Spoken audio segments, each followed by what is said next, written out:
네, 윤석열 전 대통령에 대한 특검 소환이 하루 앞으로 다가온 가운데 출석 여부에 관심이 쏠리고 있습니다.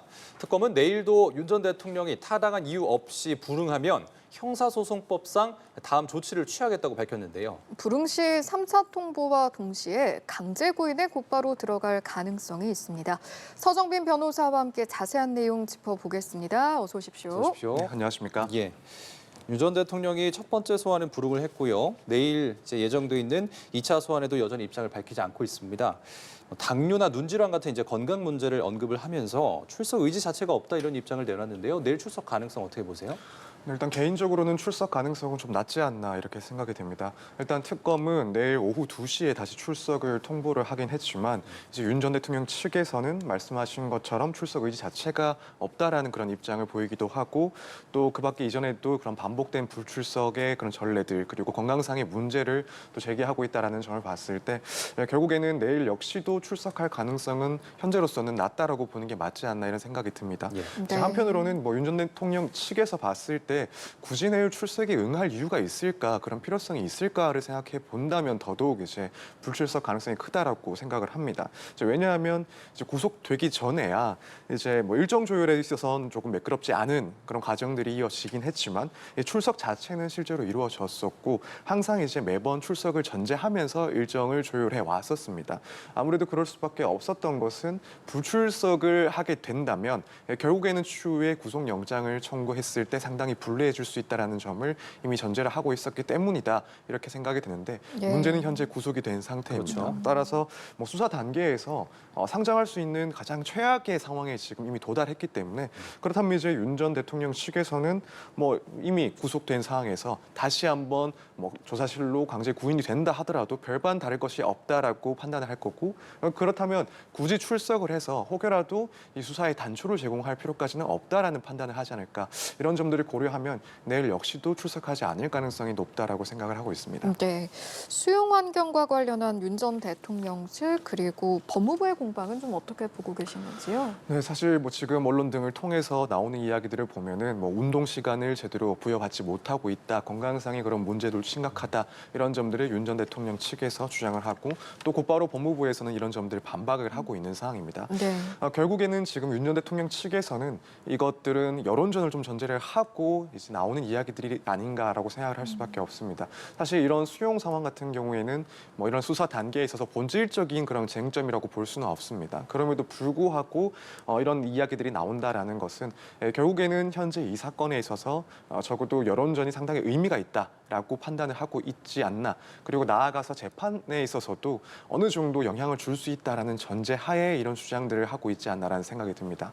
아무래도 윤 전 대통령 측에서는 이런 대우의 그런 부당한 문제 혹은 건강상의 문제 등을 계속해서 제기를 하면서 결국 이 수사 과정이 부당한 측면이 있다라는 점을 강조를 하고 있는 거고 그렇다면 아직까지 이제 윤 전 대통령을 지지하는 그런 여론들을 조금 더 끌어모을 수 있는 그런 내용들이라고 생각이 됩니다. 그래서 추후에 재판으로 넘어갔을 때도 이런 분위기들이 조금이라도 이제 재판에 영향을 줄 수 있다라는 판단을 하고 있지 않을까 생각이 드는데 또 반면에 법무부 측에서는 당연히 이런 점들까지도 생각을 하고 있을 거고 무엇보다도 지금 특검이라든가 혹은 법무부 측에서 상당히 신경을 쓰고 있는 게 다른 피의자들과 차별을 하지 않는다, 차별 대우를 하지 않는다라는 점을 강조를 하고 있습니다. 향후에 기소 단계 그리고 이후에 재판 단계에서 결과를 내는 것도 중요하긴 하지만 이 수사 단계 그리고 수용 환경 등에 대해서도 국민들이 봤을 때 특혜가 없어야 된다는 점을 상당히 인식하고 있는 사항이라고 보이기 때문에 그래서 곧바로 이런 내용들이 있을 때마다 반박을 하고 있는 모양새가 이어지고 있다라고 보여지고요. 그래서 이런 내용들이 조금 깔려 있는 사항이 아닐까라고 생각이 됩니다. 예. 이미 구속이 돼 있는 상태이기 때문에 강제 구인 방안에 대해서는 조금 전에도 좀 실효성이 없을 것이다 이렇게 예측을 해주셨는데요. 만약에 이제 출석을 끝까지 거부할 경우에 특검은 어떤 조치를 좀 취할 수 있을까요? 지금 특검에서는 소환 조사를 원칙적으로 진행을 하겠다라는 입장입니다. 그리고 또 소환에 응하지 않을 경우에는 강제 구인을 검토할 수 있다라고 이야기를 하고 있습니다. 그 이야기를 조금 더 살펴보면은 이미 이제 구속영장이 발부가 됐고 이 구속영장을 통해서 지금 있는 수용 시설에서 조사실로 강제적으로 이제 인치를 할 수 있다. 따라서 이 점도 검토를 하고 있다라는 일단 입장입니다. 물론 이제 지금 특검에서 이야기를 실제로 그렇게 한 만큼 소환에 또 응하지 않는다라고 한다면 조금 강제적으로 이 특검 사무실로 인치하는 방법을 당연히 검토할 수 있다라고는 생각은 하는데, 다만 이제 좀 부담감도 있지 않나라는 생각이 듭니다. 자, 아무래도 전직 대통령에 대해서 이미 구속된 상황에서 다시 한번 소환 조사를 실시하기 위해서 강제적으로 신병을 인치한다라는 것은 어쨌든 특검 입장에서는 상당히 좀 부담스러운 측면이 있다라고 생각이 됩니다. 예. 네. 이런 강제 인치를 한다 하더라도 또 실제로 의미 있는 진술을 기대하기도 어려운 상황인데, 아마 특검 측에서는 좀 저울질을 하고 있지 않을까. 사실 이 지금까지 진행 상황에서 윤 전 대통령의 그런 진술이 실제로 더 필요하다라고 생각을 했다면 아무래도 구속영장을 청구하기 이전에 다시 한번 소환 절차를 진행하지 않았을까라고 생각이 드는데, 그렇지 않고 구속영장을 실제 청구를 했다라는 것은 이미 다른 증거들, 다른 관련자들의 진술들로 혐의를 어느 정도 입증할 수 있다라고 판단을 했기 때문에 추가 소환이 굳이 필요 없다라는 판단을 했을 거다라고 생각이 듭니다. 그렇다면 현 시점에 있어서도 윤 전 대통령을 실제로 소환해서 뭔가 진술을 들어볼 정도의 필요성은 없다라고 생각을 했을 때, 그럼 굳이 이제 현실적인 강제 인치까지도 현실화를 생각하고 있을까? 그럴 가능성은 조금은 낮을 수도 있다라는 생각이 듭니다. 그렇기 때문에 예를 들어 원칙은 지금 강제적인 신병 확보도 검토를 하고 있다라고는 하지만, 실제 현실적으로는 이 구치소를 방문해서 방문 조사를 실시해보는 방법도 여전히 배제할 수는 없다라고 생각이 되고, 네. 설사 이제 영장으로 인치를 한다 하더라도 그것이 결과적으로 억지로 이렇게 인치를 할 수 있는 것까지 전제는 하지 않을 것 같다라고 개인적으로는 생각하고 있습니다. 네, 윤 전 대통령 측에서는 오히려 구속적부심 청구를 검토하고 있는데, 추정을 해보자면 어떤 근거들을 가지고 나올지, 또 나아가서 법원에서는 그런 근거들을 좀 받아들일 여지가 있을지 두 가지 질문 드리겠습니다. 네, 일단 구속의 적법성 문제를 따질 것으로 예상이 되긴 합니다. 지금 구속영장 심사에 있어서도 주장을 했던 내용으로 비춰지는데, 이미 이제 내란과 관련된 그 재판에서 구속이 취소가 됐는데, 그럼에도 불구하고 현재 다시 한번 구속을 하는 것은 재구속 원칙의 위반이다라는 주장을 했었습니다. 사실상 동일한 그런 사실관계를 두고 다시 한번 재구속을 한 건데, 그렇게 되려면은 중대한 그런 증거들이 새로 발견돼야 되고, 그렇지 못했기 때문에 이번 구속은 그 원칙을 위반했다라는 주장을 했던 것으로 알려지고 있습니다. 따라서 네. 이 주장 역시도 마찬가지로 이제 구속 적부심을 진행한다면 적법성 여부를 따지기 위해 주장을 할 것이다라고 예상이 됩니다. 이제 그 밖에 또 하나 주장을 할 수 있는 것은 이 특검법 자체의 그런 위헌성을 또 주장을 하지 않을까. 지금 현재 내란 혐의와 관련된 재판에서도 이미 주장을 해오고 있는 내용 중에 하나인데, 그 대표적인 그 주장 중에 하나는 이 특검법은 수사 대상을 너무나도 확대해 놨기 때문에 이것은 그 자체로 이제 명확성의 원칙을 침해하고 또 피고인의 방어권을 침해한다라는 그런 주장을 해오고 있습니다. 따라서 이 점 역시도 이제 구속 적부심을 진행했을 때 마찬가지로 주장을 할 내용이다라고 비춰집니다.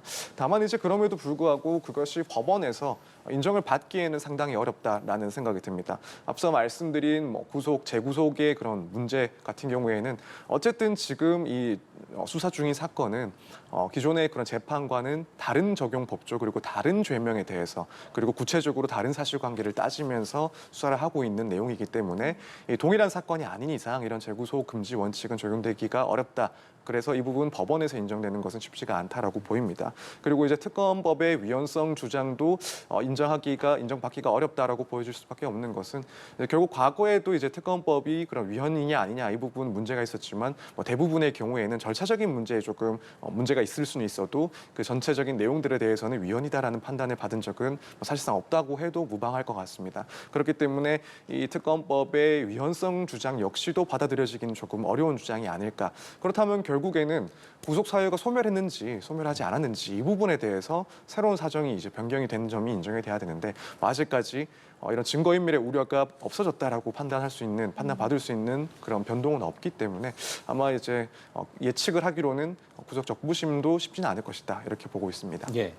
김태효 전 국가안보실 1차장이 특검에 VIP 경로서를 직접 목격을 했다라고 진술을 했고요. 또 김성훈 전 경호차장 역시 진술이 조금 이제 바뀌었습니다. 이런 증언들이 다른 관련자들의 진술에도 좀 영향을 미칠 거라고 보세요?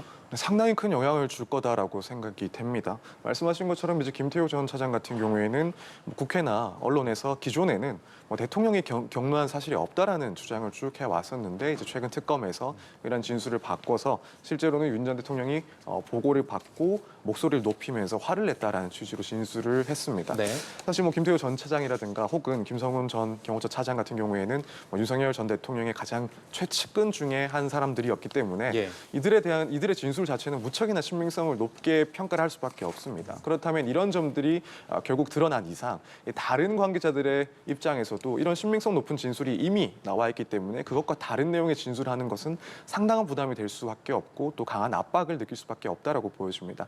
실제로 이제 조사 과정에서도 뭐 예를 들어 김태호 전 차장이 이런 식으로 얘기를 했다라는 점을 먼저 전제로 하고 질문을 이어 나갔을 때 아무래도 관련자들의 입장에서는 그것과 다른 사실을 진술하는 것은 상당히 어렵다라고 여겨집니다. 그렇기 때문에 이제 앞으로 조사 과정에서 이런 최측근들의 진술 그러니까 변화는 결국 상당한 영향을 줄 것이다라고 예측을 할 수밖에 없을 것 같습니다. 네, 김건희 여사 특검 이야기도 좀 해보도록 하겠습니다. 오늘 삼부토건 부회장이자 웰바이오텍 회장인 이모 씨 그리고 전 대표 구모 씨를 소환을 했는데 아무래도 하나하나의 소환 내용을 좀 면밀히 본다라고 했을 때 이번 소환 조사는 향후 특검 조사에 어떤 실마리를 제공하게 될까요? 네, 일단 지금 이 관계자들에 대한 소환 조사는 결국에는 이제 포럼과 관련해서 그 전에 어떠한 기획이 있었는지 실제 포럼 이후에는 또 어떠한 내부적인 결정을 통해서 그런 주가 상승 의혹과 관련된 그런 내부 의사 과정이 있었는지 이런 것들을 살필 겁니다. 그래서 일단 우선 이 사람들이 실제 이제 주가 조작과 관련해서 뭐 시세 조종의 혐의가 있는지 또 부당이득을 취한 사실이 있는지 여기에 대해서 일단 1차적으로 조사를 했을 것이고 이제 나아가서는 이제 그 밖에 관련자들에 대해서 실제 포럼을 기획을 했다거나 혹은 정부 측과 접촉한 사람들이 누가 있는지 이렇게 수사를 확대해 나갈 것이다라고 보여집니다. 결국에는 이렇게 단계적으로 수사를 진행을 하면서 가장 이제 특검에서 뭐 칼끝을 겨누고 있는 것은 정부 인사들이 될 수밖에 없는 상황입니다. 그래서 뭐 포럼 직전에 이런 국토부 고위 관계자들과 연락을 하고 또 내용을 상의한 사실이 있는지 또 그 내용들은 무엇인지 네. 뭐 나아가서는 최종적으로 이제 뭐 지시를 했다 혹은 정부에서 관여를 했다라고 볼 만한 사람이 누가 있는지 이런 부분들에 대해서 단계적으로 이제 조사를 진행할 것이다 이렇게 전망해 볼 수 있을 것 같습니다. 네. 예. 특검은 이제 건진법사 전성배 씨가 현직 검사 인사청탁 문자지 메시지를 받은 정황도 이제 확보를 했습니다.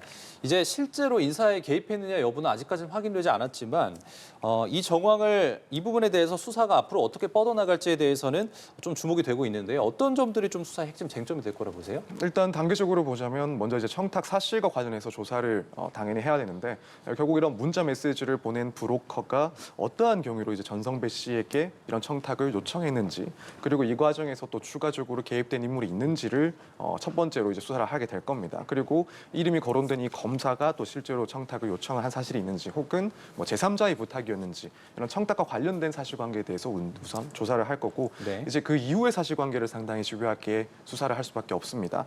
이제 실제 그렇다면은 전성배 씨를 통해서 권한이 있는 그런 인사 결정권자에게 이런 청탁이 전달되었는지 그리고 만약 전달되었다라고 한다면 인사와 관련된 그런 개입이 있었는지 여기에 대해서 조사를 할 수밖에 없고 나아가서는 뭐 그 과정에 이제 과연 김건희 여사 혹은 뭐 윤 전 대통령이 개입되어 있는지 이런 윗선이 누구인지 여기에 대해서 네. 이제 가장 중요한 쟁점이라고 보고 조사를 이어나갈 겁니다. 또 한편으로는 이것들이 또 다른 사건들에 영향을 줄 수도 있는 게 결국에는 이런 유사한 사례가 반복되지는 않았는지 전성배 씨와 관련돼서 그런 추가적인 의혹들에 대해서도 다시 한번 그런 정황적인 측면들을 살펴볼 수가 있는 사건이기 때문에 네. 이런 조사에 있어서도 영향을 줄 것이다 이렇게 볼 수가 있습니다. 네, 마지막으로 순직해병 특검 이야기도 해보도록 하겠습니다. 멋쟁 해병단체 대여방 멤버 송호종 씨 자택을 압수수색을 했는데 송 씨를 통해서 특검이 좀 확인하고자 하는 부분은 어떤 내용일까요?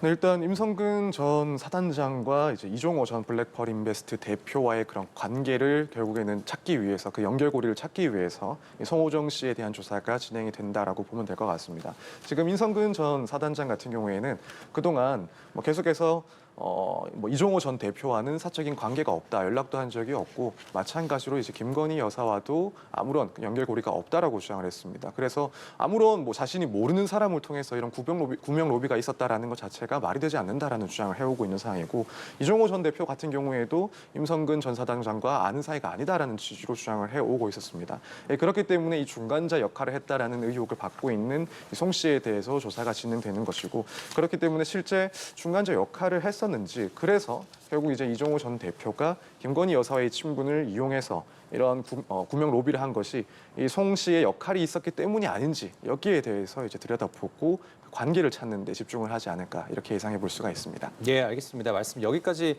들어볼 텐데요. 서정빈 변호사와 함께 전국 상황 짚어봤습니다. 오늘 말씀 고맙습니다. 고맙습니다. 감사합니다.